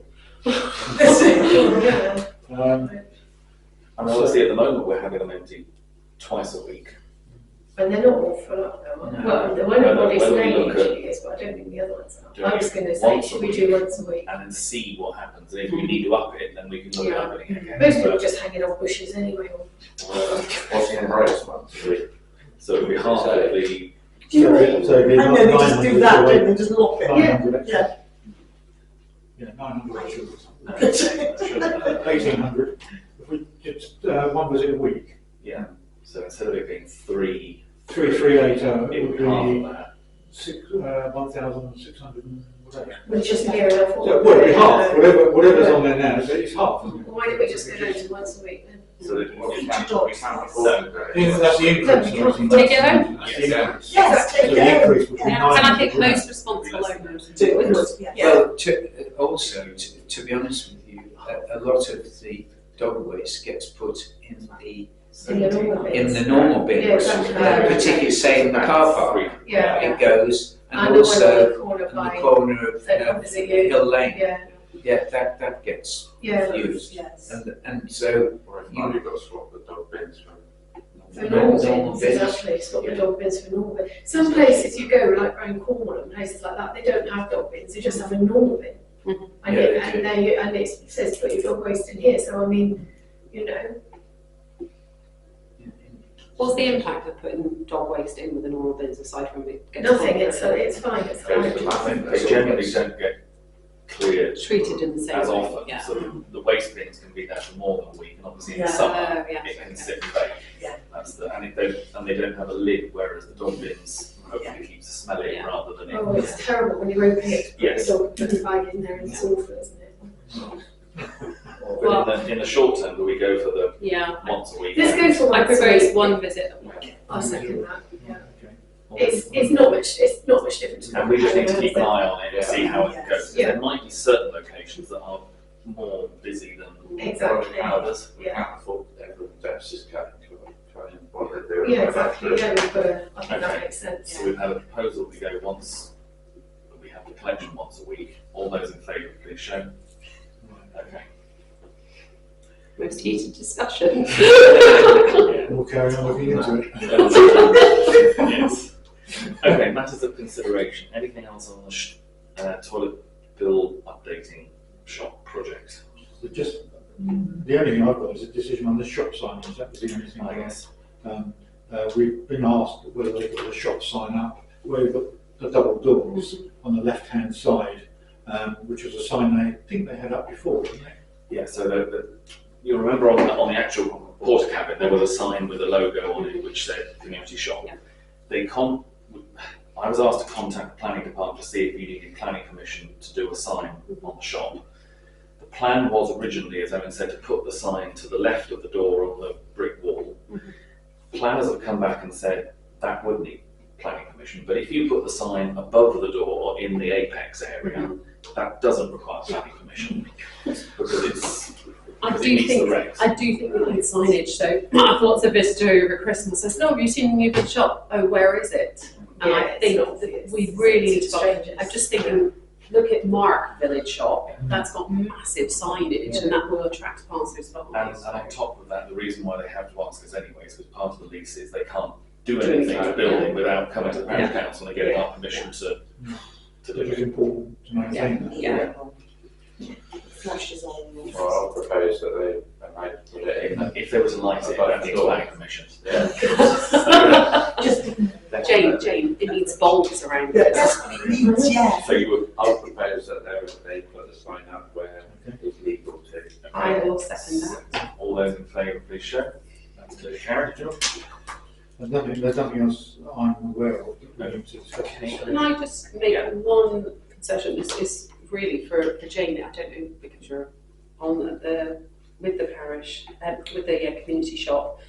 They used to have the kind of flappy sign. Is it like they can stand up near the road and always just get blown up? Yeah. Is there anything if they, and this is something for us to discuss, so at the shop first, if there was some signage that we wanted on the green area, the one that's just got all the grass growing, that's something I would like to consider if the shop want to do that. Because that obviously wouldn't necessarily have planning permission because it's like putting a bench or something like that. No, it would be the same. They would have to come to us and ask Yeah. permission.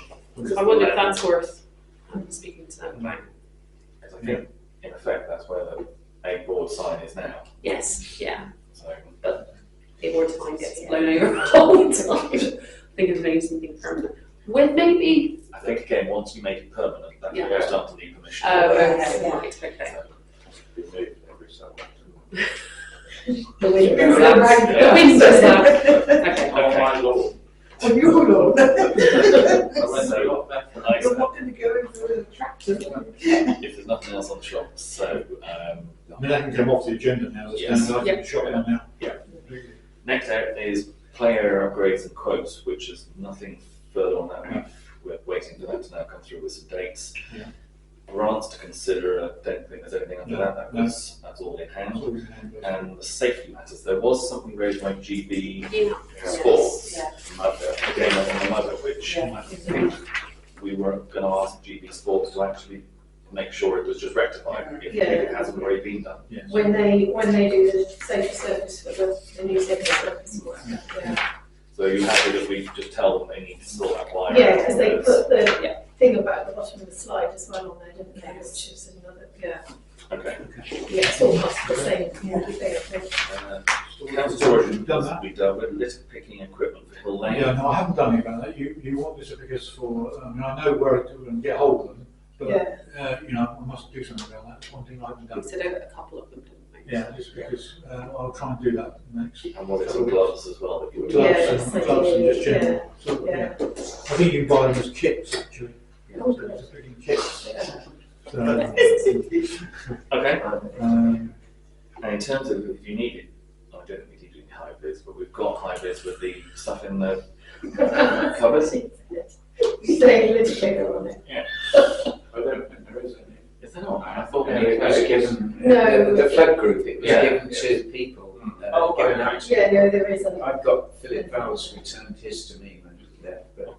All right, no worries. But We can get some. Well, if you ever See, do Colin- that, Colin is- He's organised. well, I think it's not. I mean, if we're only doing the nitpicking within the car park, it's not a Yeah. problem. It's only if we start doing something more on the roads. But okay. Next item: dogs on village green and patio area access. I I think think it it was was. one for you. Amanda. Yeah, it is. It's and David, because we over the Christmas period especially, there were some people exercising dogs on the village green off leads, just letting them run around on the village Even green. last night. And last night, David saw people after dark parking up, letting their dogs out. There's also a problem, and this was probably a big bone of contention, but the people that do dog training in here always used to let the dogs out to toilet in the area in front of the toilets. They are now coming down, going onto the patio and using the village green. Which, the problem is it's completely open there. So, and I think it's too much of a temptation, especially people maybe, I'm not only saying dog training, they probably don't know it's not supposed to because there's no sign, there's nothing there. So they're coming out and just going, oh, good toilet.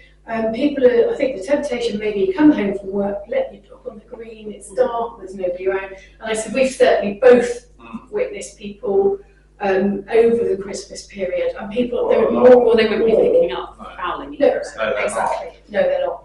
And there is, we've seen a dog muck on there on several occasions. And the other thing is, there's the sign down there, the little sign, the original sign. We just don't, well, David and I It's in the wrong- discussed it's it, in the and we've wrong both place. seen it. Because you can't see it from the car park because the bit of fence, because you've got to snake through the fence. Yeah. The bit of fence obscures it, and when you're in that bit, it's sort of down your Yeah. side, and you don't notice it. You just walk past Yeah, it. So I was going to Yeah. suggest that we get some proper big signage saying no dogs under any circumstances allowed on this village green. So On there, and I think we need something along here to stop people from just, Yeah. So one question I have with regards to that, and I'm totally in support of what you say, is things like the fate, village on the green.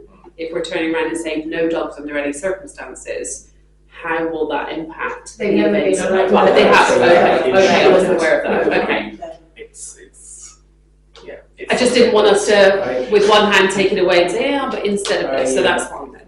Yeah, I mean, I agree with you with the signage on the main front, and I think also the entrance to the green should have some form of swing gate or gate to stop. Yeah. agree. Yes, I that's said what- that. And Yeah. across the patio here, and I know you're going to object, but I think, and I know it's a multi-use area, but I think there should be a fence and a Yeah. pair of double gates there, Yeah. or maybe a single gate, big gate, so that you can have access at the right times. But at least it would stop yeah. it This would stop- business, it would because stop that. Yeah. that they are a law unto themselves. Well, the other thing is you've got families literally You want a safe taking space, yeah. little children out there and letting them run loose, which they should be able to Yes. do, and you don't know what they're going to run into. And this problem is escalating, and I think it's whether it's the same people doing it, but it's not just one or two now. It's a problem. Okay, in which case, I mean, are we saying we need to get a quote for fencing off here with some sort of gates? I think so. Also, obviously, if we're going to do that, we probably need to be looking at refencing the front of the green because that's not dog proof. At the No, moment, it's a wooden.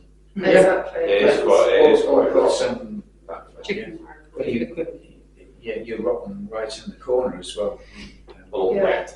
Yeah, because the two, I think the top and the side. The only bit that's animal proof is the bit that runs up the two sides. I mean, certainly, I think that what David and I both witnessed independently, and it was only as we discussed it, is people pulling up and just going in there, or coming down here and going on there.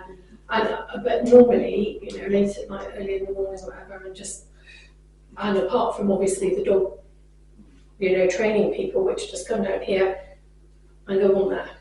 And there's nothing to stop. The trouble is, there's nothing to stop.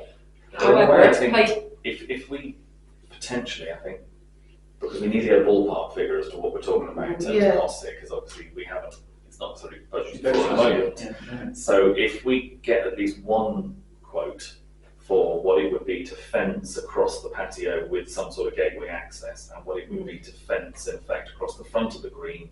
Yeah. Do you think we need it as industrial as it's that? I just wondered if It depends on how animal proof you want to make it. Well, it doesn't. Some I think it type fence, that Yes. would be quite nice with the fate, and it wouldn't really get in the way, but the problem we have is whatever we put in, if somebody wants to let their dog off, if you can Well, let a child in, yeah. you can let a dog in. I think this So- is where we need, in the short term, I think we need, irrespective of, we need big signage. Area signs. Yes, I would say we we need just no want- dogs under we any want it in the right circumstances. place. See, no dogs on the village green under any circumstances. Like there and here.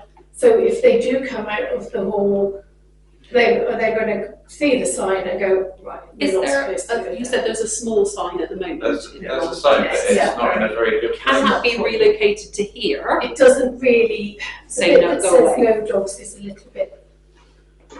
I'm just wondering in the short term, rather than buy an Okay, additional so sign. If we get a quote then for a couple of signs for the two entrances, in effect, say no dogs with logo crossed through with, I think Yeah. if you start putting it under any circumstances, you're going to get words Yeah, getting yeah. small, you just need Yeah. big, bold. Yeah. And we'll get at least one contract that gives a ballpark figure for the two sets of fencing, which we can then bring back to the next meeting Yes. and then see Yeah. what the options Steve are. Ping probably would do that. I'm just thinking about the signage. What size do you reckon should be? No dogs allowed, Big. £11.95. Where's that from? Just Amazon. online. What Oh size? no, I don't know. I've clicked on that. You probably need it to be A3. Yeah. at least. Yeah. Is that adhesive or is it? No, that's hard plastic, and you can have any size you want, really. Where's that from? 400 by 600, male, For 11 600 quid. by That's 900. Okay. I'll take the price now. Sad we didn't have our Have a specialist in signage. There was any more. No, well that's it. That's kind of the problem with the sign. We've done that tomorrow morning. Yeah, that's right. Yes. Yeah, that's the problem. If you can liaise with David. Yeah, on okay. some area I'll- signs. Sure, okay. Will do. He's ordered it already. So would that include the guide dogs, assisted dogs? I think you always have to make an exception. You do, No, you the only can't, you exception can't on not that. accept that. But then you never normally see that on the sign saying no dogs except. No, but I mean, what I'm saying is we, Our rule I is, think yeah. yes, if it was for like the fete or something. I mean, there is an ex-councillor who I know has been on duty at the fete, like Wow.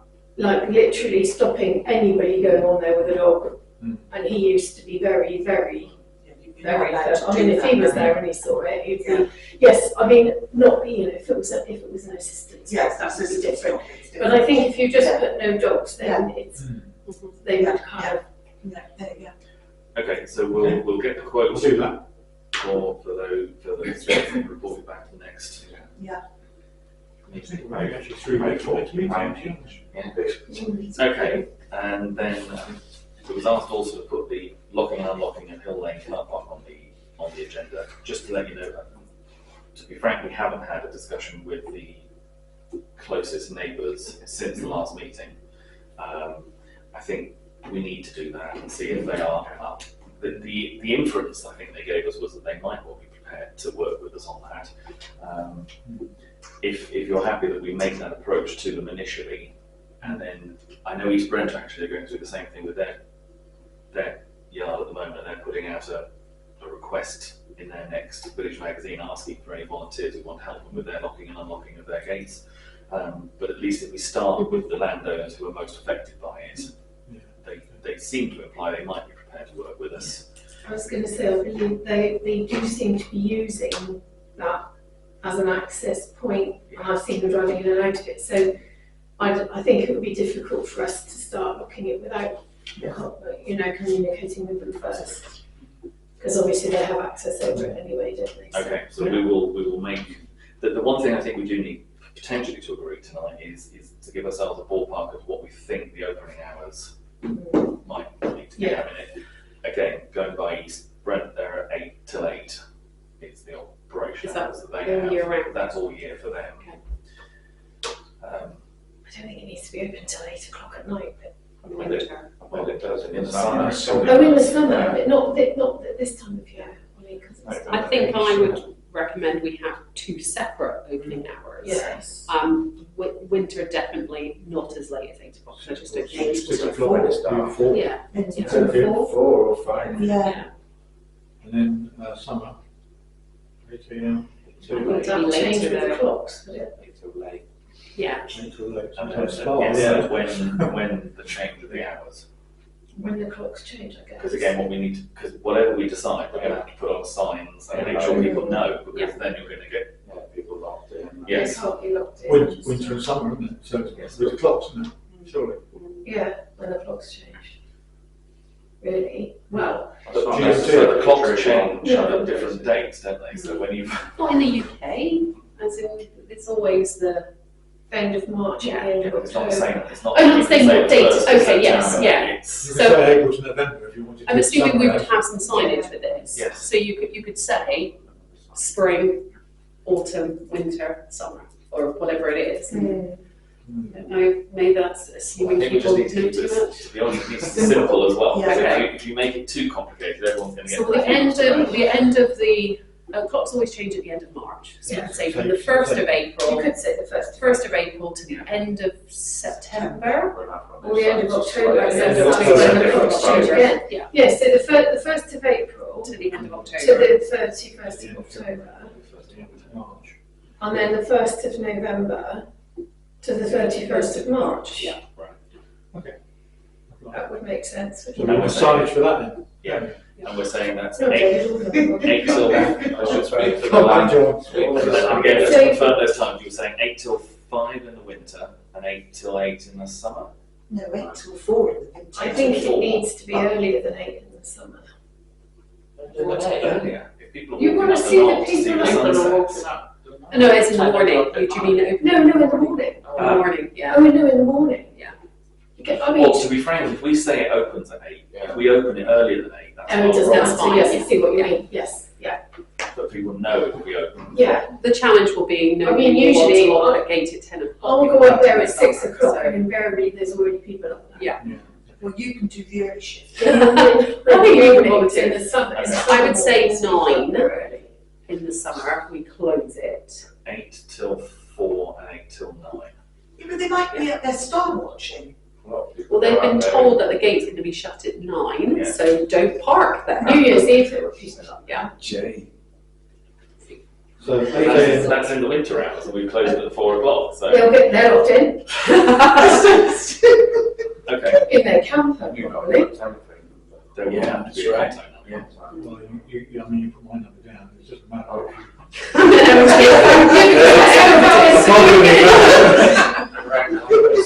Not in office. We get the message. I'm really sorry, the parish office is closed. So people knocking on the door. Have you got the keys? Okay, well again, we can get a quote from the sign people Okay. for that. Aaron signs will be thinking, oh, yeah, Brent Knoll Parish Council for a long time. I was going to give him a mass order. Discount for bulk. Okay, matters of report. Jane? No, sorry, man. No. I've got something I'd like to mention. Okay. Annual parish meeting. That will be looming up before we know it. How do we want to proceed with it? I mean, 2 years ago we did the questions and answers thing, which was very successful. Yeah, 2 years ago. Is it something worth revisiting I again? wasn't here, so I don't know how it worked. Just a thought. Yeah, You How know. does the question and answer session Well, work? basically, we had a panel of about 5 people. We had the school, the vicar at that time, the shop. Bob was there as the Somerset Council, and so yeah, and then people just asked. We had lots of people in the audience, and they weren't pre-prepared questions. I just sort of chaired it and said, look, any questions? And as they asked the questions, I forwarded it to the person first of all who was most relevant to the question. and then asked everybody for their view on it. And we had about, I think we had about 60 people at that. It's quite a good idea, isn't it, really? I mean, I guess we still need to do the annual report. And Yeah, still need to do the figures, yeah, the standard bits. for the parish council bit, but yeah. If we can get people to support it. Have we got a date for it? We have, I can't tell you exactly what it is at the moment. It's April 17th, 18th, that's the time. Yeah. No, you would. Is it in the day or in the evening? Evening, yeah. So, yeah, I'll make a few inquiries anyway to see whether people are up for it. Maybe question and answer session sounds. Yeah. Okay. Probably the best attended one we've ever had, actually. Well, without a major housing development. Yes. Okay. If there's nothing else, thank you all very much for attending. We'll close the meeting at just before the meeting. Thank you very much. Thank you. Thank you.